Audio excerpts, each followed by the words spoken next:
Assalamualaikum warahmatullahi wabarakatuh.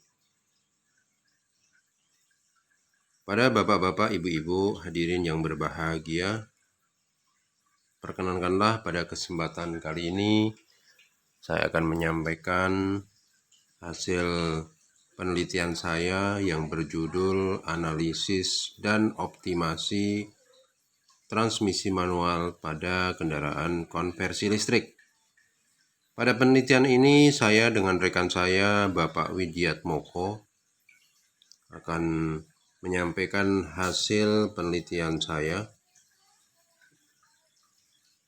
Penelitian ini dilatar belakangi oleh perkembangan data yang ada pada Badan Pusat Statistik, di mana dari data tersebut menunjukkan peningkatan jumlah kendaraan bermotor, baik kendaraan mobil penumpang, kemudian mobil barang, maupun juga sepeda motor yang dari tahun ke tahun menunjukkan peningkatan yang cukup signifikan. Dan ini menjadi permasalahan tersendiri bagi pemerintah khususnya maupun masyarakat terkait dengan efek yang timbul akibat peningkatan jumlah kendaraan bermotor, yaitu polusi udara. Dari hal tersebut maka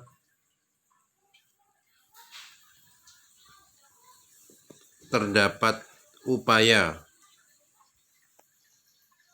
untuk mengurangi emisi yang ditimbulkan oleh polusi udara yang timbul. Dan di sini terlihat urutan dari polusi yang ditimbulkan oleh aktivitas manusia, dan terlihat bahwa polusi akibat kendaraan bermotor menduduki peringkat keempat, yaitu yang warna biru. Dan ini menjadi satu permasalahan tersendiri, dan dengan mengurangi emisi yang ditimbulkan oleh kendaraan bermotor menjadi satu poin peran penting bagi pengurangan emisi dunia. Dan ini target pengurangan emisi hingga 2030 berdasarkan grafik yang ditunjukkan. Kemudian potensi target penurunan emisi berdasarkan data dari Dewan Energi Nasional. Ini data tahun 2019. Upaya peningkatan yang signifikan telah terus dilakukan dari tahun 2020, yaitu kurang lebih pengurangan karbon dioksida itu senilai 15%, dan ditargetkan di tahun 2050 itu peningkatannya 47 atau hampir 50%. Itu yang ditargetkan. Kemudian target energi final sektor otomotif berdasarkan data rencana unggulan energi nasional tahun 2018. Ditargetkan bahwa untuk pengurangan dari 2025 ke 2050 untuk bidang transportasi itu diharapkan ada peningkatan yang cukup signifikan, yaitu kurang lebih hampir 30%.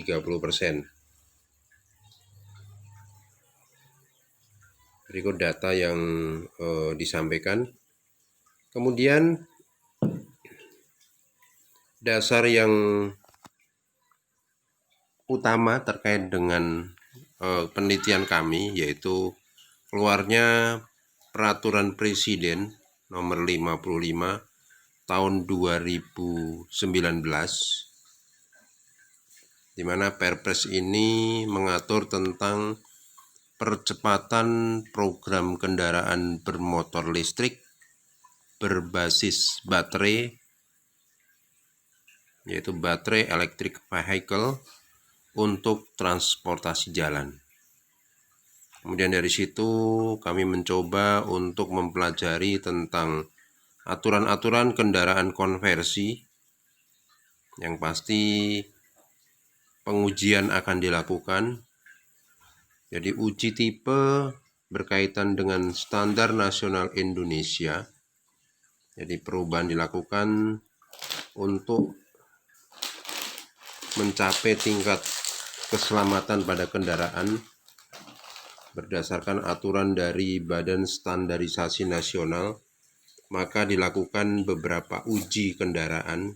Ini uji kendaraan standar yang umum, yaitu uji rem, uji lampu, uji kecepatan untuk speedometer, terus pemeriksaan konstruksi, klakson, pengukuran berat kendaraan bermotor, uji dimensi, uji lapangan, dan uji pengukuran dimensi udah sama ya.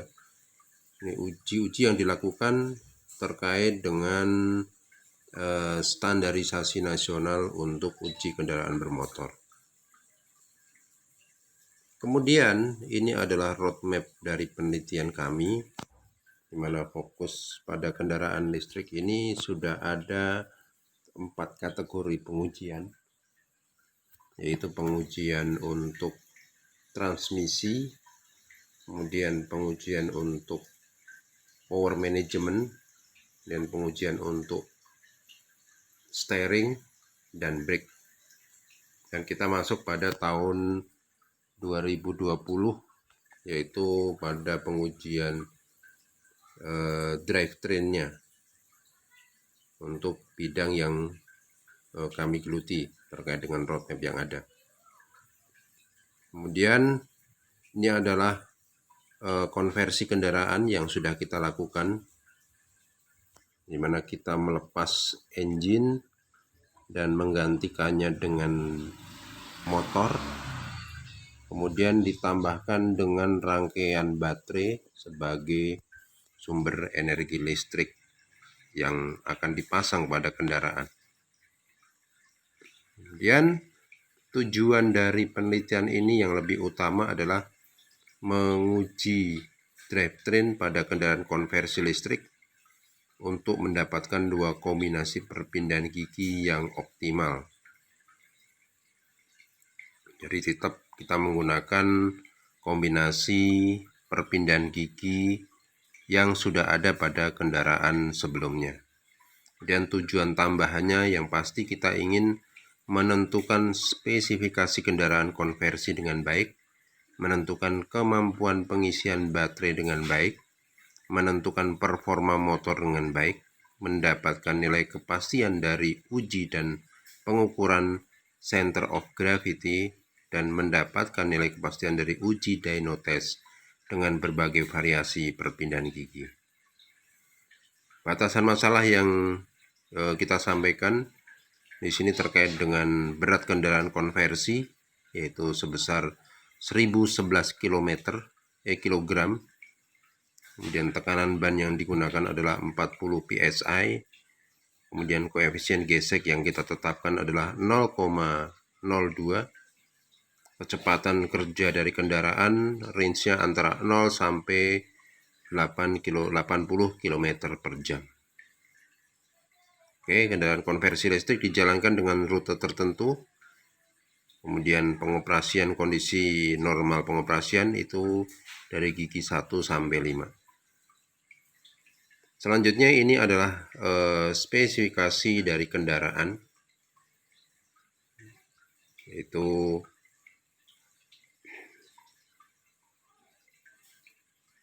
kemudian ini adalah hambatan tanjakan yang akan diukur.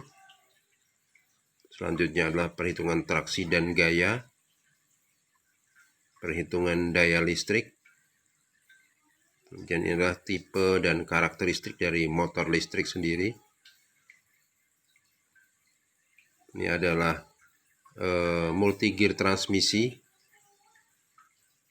Jadi ketika kecepatan semakin menaik, maka torsinya akan semakin menurun dan sebaliknya. Ini adalah flux motor induksi AC. Dan ini adalah alur penelitian kita, di mana urut-urutannya kita melaksanakan persiapan bahan, terus menentukan spesifikasi alat, kemudian metode analisa yang kita gunakan, waktu pengerjaan, dan standar pengujian. Persiapan bahan yang pasti motor sudah disiapkan. Dalam merangkainya kita menggunakan sambungan. Jadi untuk menyatukan dari motor ke transmisi. Kemudian ini adalah rangkaian listrik pada kendaraan konversi.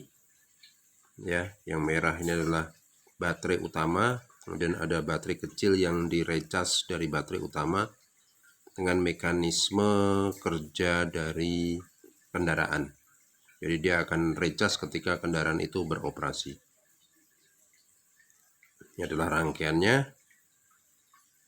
Kemudian masuk ke hasil, ini adalah charging proses yang kita lakukan, di mana warna hijau muda ini menunjukkan nilai voltase dan hijau tua yang menurun menunjukkan nilai ampere atau arus, yang idealnya dia sampai nilai terendah yaitu 0.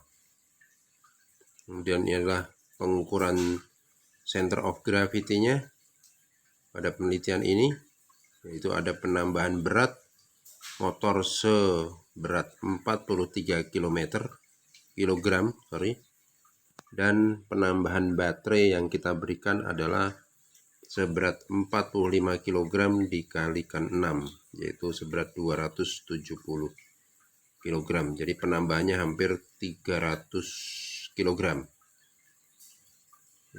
Ini adalah hasil pengujian, hasil pengukuran berat kendaraan. Dari total kendaraan diukur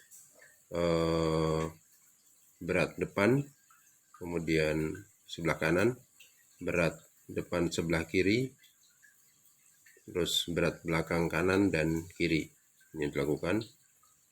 Nah, jadi total beratnya, jadi pertambahan yang ada, ini datanya yang bisa kita tunjukkan. Kemudian hasil center of gravity-nya kelihatan, ya, dengan variasi penumpang 1, 2, 3, 4 dan tanpa penumpang.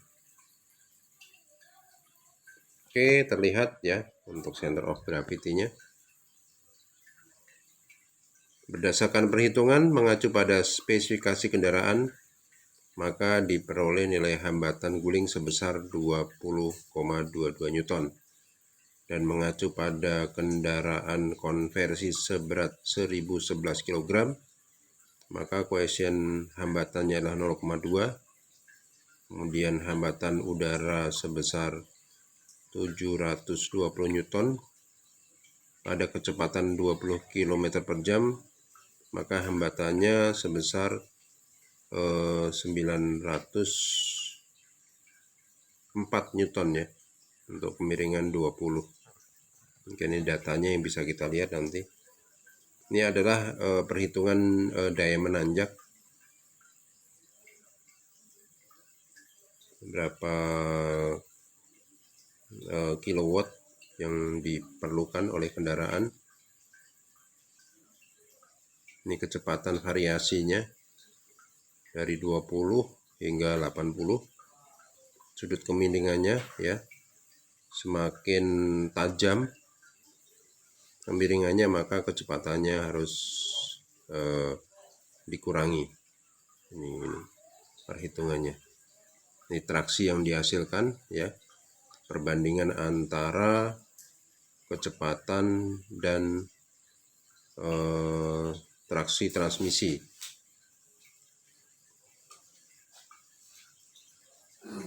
Ini ada pendekatannya. Kemudian ini adalah dyno test yang kita lakukan pada kendaraan. Ini saat pengujian. Ini uji untuk gear pertama dan seterusnya, gear ketiga, uji gear kelima. Dan ini adalah power speed, nilai dari antara kecepatan dan power yang dihasilkan. Ini dengan torsinya. Ya. Baik, itu data-data yang kita sampaikan. Ya, mungkin kesimpulannya adalah dari data tersebut kita nanti coba membandingkan dan diambil 2 perpindahan gigi yang dominan. Kalau dari hasil yang coba kita pantau itu nilainya ada pada gigi 2 dan gigi 4. Ya, 2 dan 4 yang diharapkan perpindahan gigi secara manual ini variasinya hanya 2 saja. Kalau ngikutin bawaan kendaraannya kan sampai 5 ya. Nah, ini optimalnya 2 dan 4 dari hasil luasan yang kita dapatkan. Sementara itu yang dapat saya sampaikan Bapak Ibu sekalian, semoga bermanfaat. Terima kasih atas perhatiannya. Billahi taufiq wal hidayah.